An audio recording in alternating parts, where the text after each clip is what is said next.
我们在这个6月来到了草木丰茂的伊犁河谷，见到了关于初夏最美的色彩。当我们一路穿过戈壁荒漠，进入了伊犁的地界，大片大片的草原便涌入了视野。也许是之前听到过有关于那拉提养蜂女的故事，所以那拉提草原被我们列为了第一个要来的地方。现在在东门这边，我刚才去那个它是属于警务室，完了给无人机报备了，这里面可以飞。他说在这个门东门只允许徒步票和自驾游票进去，小程序买完票之后会有短信，完了直接凭短信就进去了。自驾游门票1位300，两个人600，这是我们出来玩最贵的门票了。我们现在在那拉提，对，据说景区里还有单独收费的那个就是景点，那我们就不去了。开车进那拉提草原啦。哇，好漂亮哦！现在就已经但是当我们驶入这片草原，也就大概明了，它的价格为何这么高。首先，它是个面积特别大的森林公园，分为多处景点，比如广袤无垠、牛羊成群的河谷草原，郁郁葱葱、云山密布的盘龙古道，以及鲜花满地的空中草原，还有天鹰台、天界台、雪莲谷等等。再者，景区商业化设施比较完善，路况也都修缮得不错。我们一路穿过视野开阔的河谷草原，遍地可见的牛羊马群，闷头吃草的小小灰兔，心情也随之变得明朗起来。爬升11公里的盘山公路，终于到达最期待的空中草原。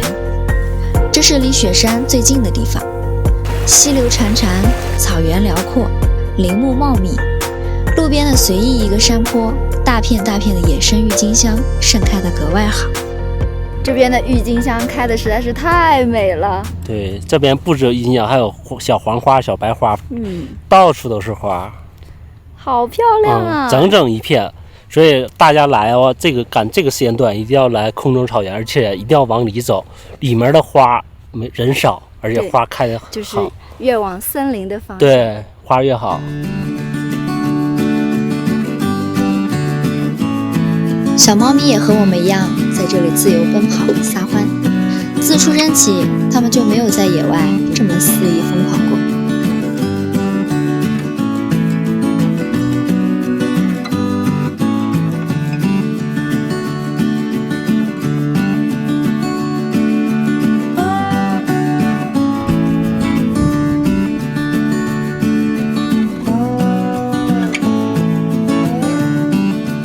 跑累了吧？是不是跑累了？在捉虫子呢。好了，回去了。我们就这样在这里消磨了1个下午的时光，直到暮色渐暗，晚风吹来了夕阳。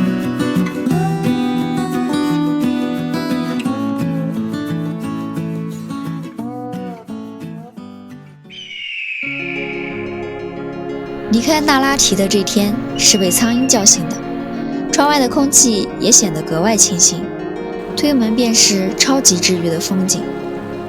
这是我们在伊犁见到的第一处草原风光。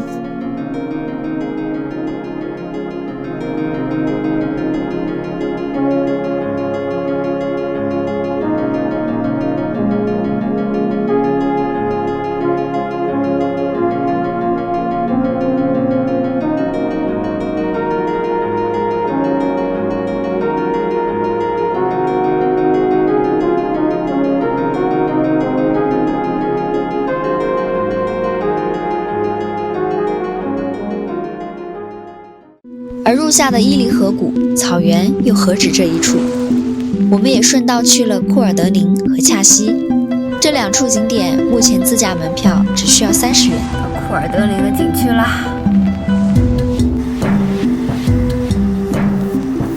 沿着溪流一路就能进入库尔德宁的喀风大本营。我们现在在这个库尔德宁的喀风大本营这边。停车场很大，而且有24小时卫生间，还有很多在这搭帐篷露营的。是的，昨晚我们就住在这，现在就准备坐区间车，然后上那个山顶。是的，最精华的路段，那叫什么来着？奇梦德。奇梦德。对。2张区间车票，1个人15往返。开始徒步啦。是的，从这个后面的身后的木栈道上去。走吧。第二天一早，爬过层层木栈道，去到库尔德林精华景点奇梦德。我在这里好像找到了海蒂和爷爷生活的场景，雪山、森林、木屋，大片的蒲公英生长在草地上，童话里的场景大概也是这样吧。这里的森林更为密集，人也不会太多。这里现在到处都是蒲公英，还有很多小黄花。是的，太美了，开的一片一片的，密密麻麻的。然后库尔德林的草原就特别有层次感。对，它像在山坡上是立体的。对，而且有很多森林。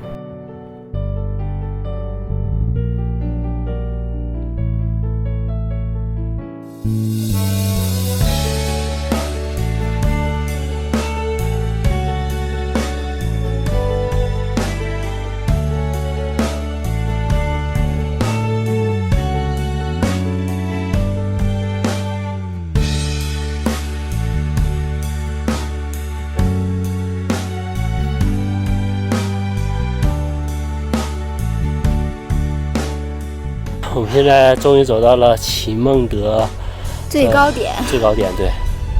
这边景色非常棒，就是今天有些雾气，远处的雪山看得不是很清晰。对，但视野还是很开阔的，视野非常无敌。但是这里没有我们在下面拍好看，因为我们下面拍有一群马，这儿没有。这群马在景里特别和谐。走上来还挺累的，然后有的人是骑马上来，80块钱1个小时。对。这我们下来吧，下棋了。我们准备下山了。走，下山。走。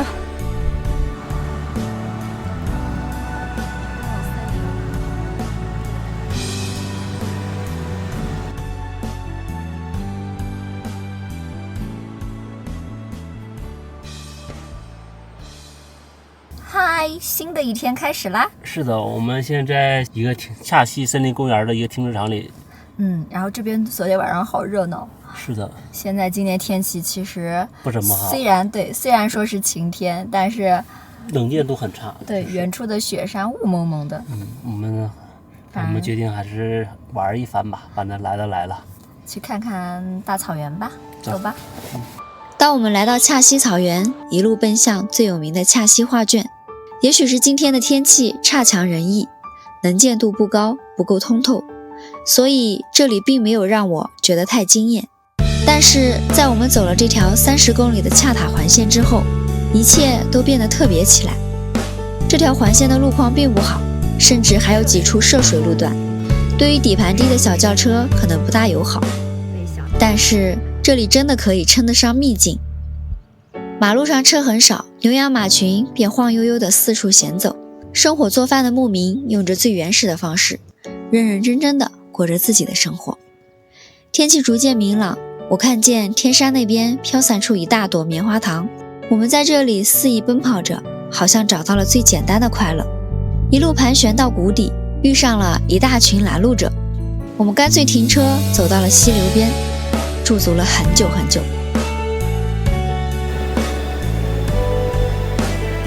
如果你觉得那拉提太贵，那么库尔德林和恰溪一定也是超棒的选择。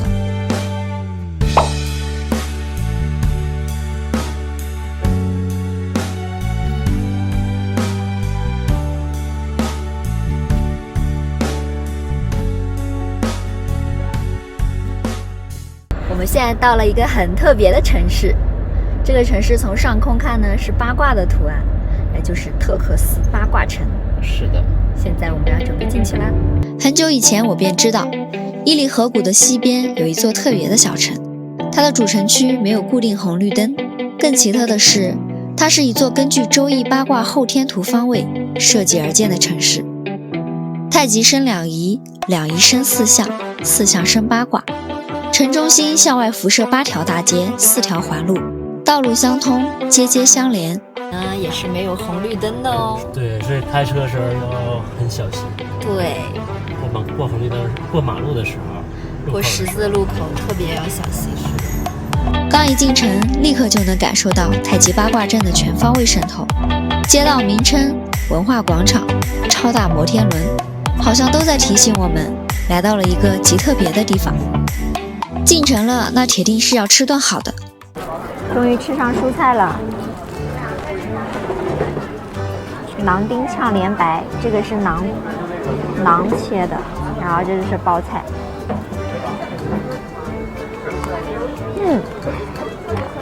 馕真的好好吃，就是馕有点咸。赶紧吃点蔬菜，好久没有吃蔬菜了，感觉。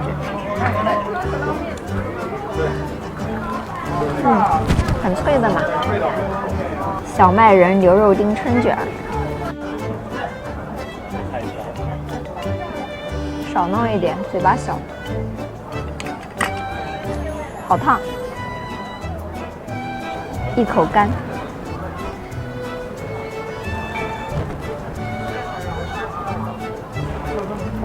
好烫好烫，这个很好吃。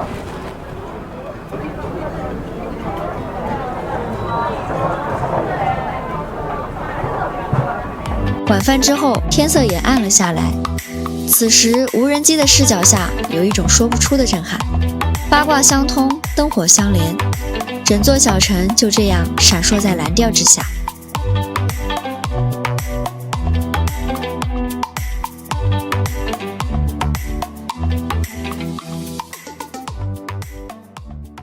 下塔，一个穿过草原就能到达冰川的地方。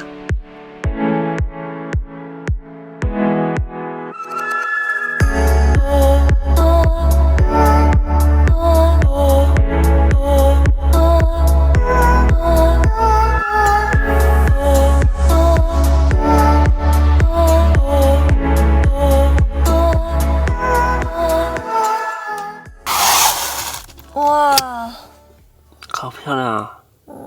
赶紧起来吧，今天这么好天气，应该景很好吧？这是我们准备的一些保暖的衣服跟吃的，虽然不多，我这新买的包第一次用上，给它塞满，把我们的羽绒服塞进去。我们即将要进入下塔去徒步啦。然后它是9点钟开门，现在已经8点多了，我们正好过去。好，出发！嘿，现在在下潭景区的门口喽。是的，我们今天打算徒步一整天。徒步，对，但我们要先坐2个区间车。是的，可能第一个说需要坐1个小时。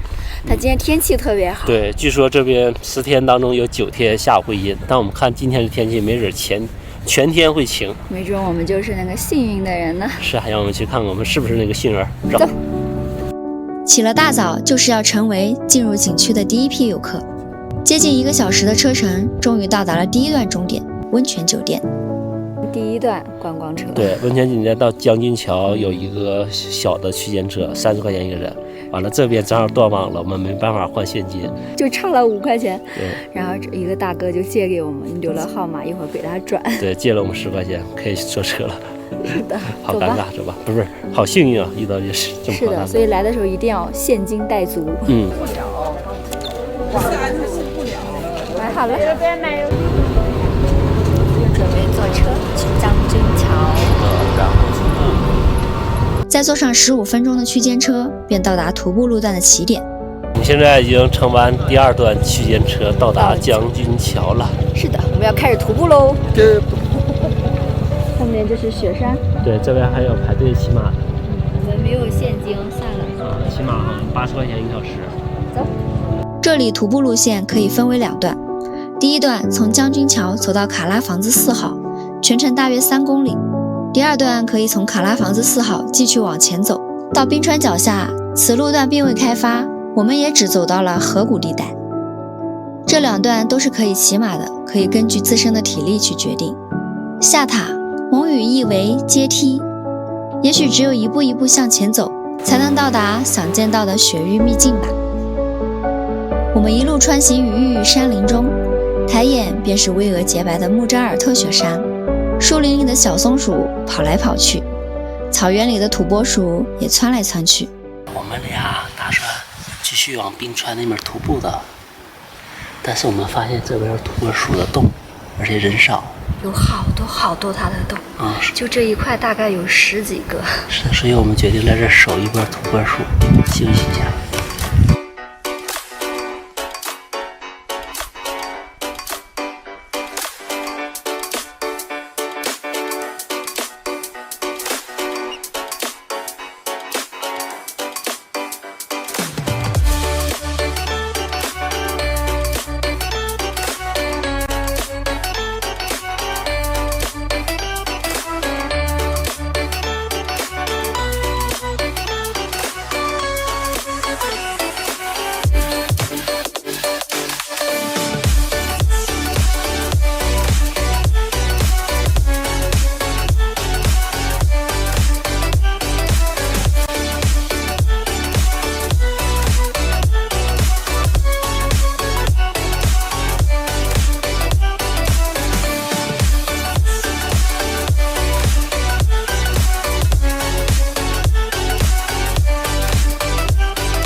就这边土拨鼠洞太多了，它从一个洞进去之后，它还有可能从其他洞来出来，所以你守它也挺难的。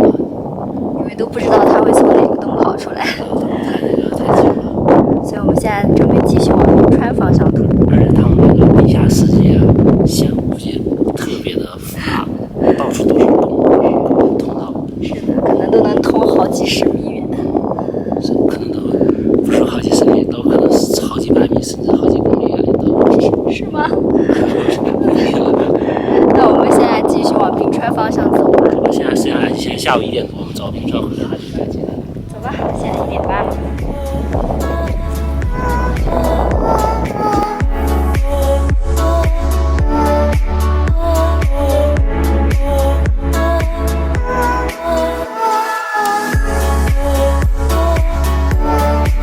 今天的好运气大概都给了这个绝佳的天气，我们就这么朝着雪山不停地走啊走，只想离它近一点，再近一点。穿过辽阔的草原，最终到达冰川消融汇聚而成的乳白色河谷。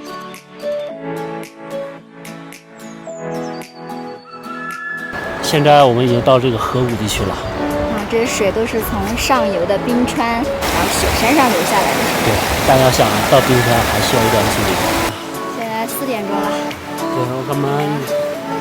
想想我们要不慢慢走回去好了。走回去了，已经不去冰川了，来不及了。走了，回去了。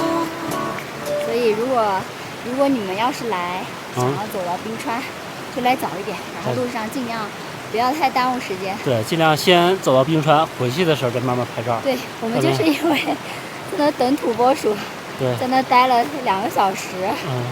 要不然的话，时间真的来不及。要不然住在里面也行。对，住在里面也可以。但是住在里面一定要记得提前订。我们决定放飞我们的小飞机，让它去探个路，看看能不能看到冰川。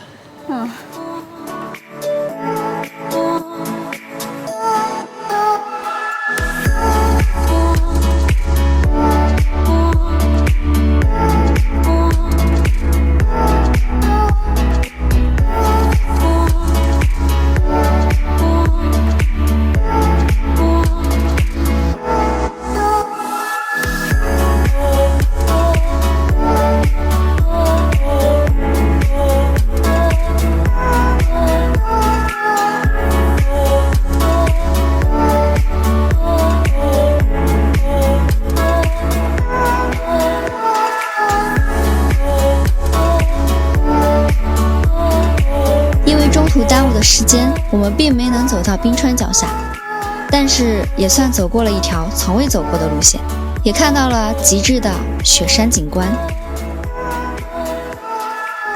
塞外江南，人间仙境，这些都是用来形容这里的美。这足够治愈的伊犁河谷，我想此生你一定要来看一看。